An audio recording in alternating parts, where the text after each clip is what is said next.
The Pit was accidentally pretty good. We can do this the easy way, or the I break you in fucking half way. Your choice. Fine, have it your way. Fucking talk, you piece of shit! Hey, wait! The Pit was the second Fallout 3 DLC we played. It is short, but its main focus is telling a story, not wasting too much time on other matters. It introduces a quirk that Fallout does well, putting the player in an enslaved position, allowing them to start over, rise up, and do the power fantasy of this game all over again in microcosm. The player can ascend through the ranks of the hierarchy in the somewhat dull, small-gridded environment, though there is also quite a lot of literal verticality in the steel yard unseen anywhere else in Fallout. So, still yard duty, huh? Who'd you piss off to get that death sentence? Actually, don't even tell me. It's not like you'll be alive for long anyways. The society of the Pit is immediately portrayed as backwards and evil, but it has an interesting conflation of a capitalist mindset and an authoritarian drive to enslave perceived lesser people.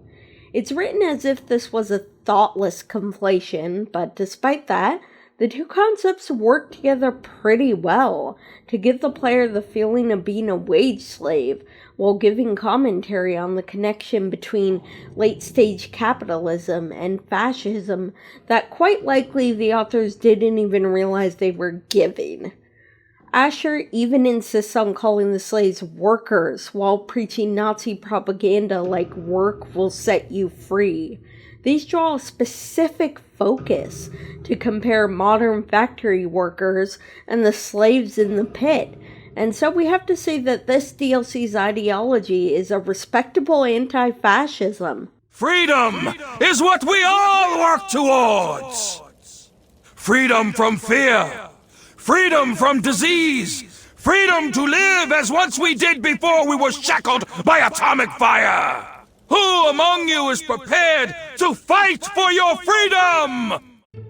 Unfortunately, we feel strongly about Bethesda's ignorance of their own themes due to the final twist of the last quest.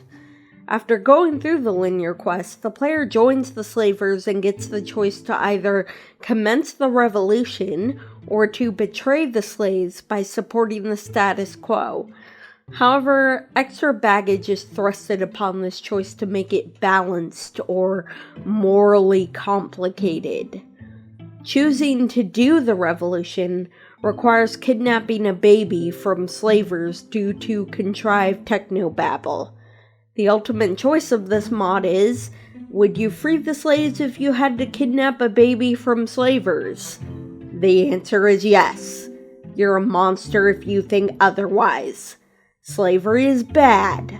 It's still messed up to even think it's a hard choice.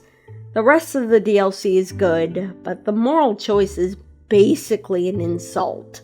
I mean, she's here. You just never told me this meant kidnapping. Yeah, because you would have just whined about it. If you aren't getting your hands dirty, you aren't making a difference. Welcome to the world. What's important is that the kid is here now, and we can move on to the last part of the plan. And so we give the Pit a 6 out of 10. A pretty good time.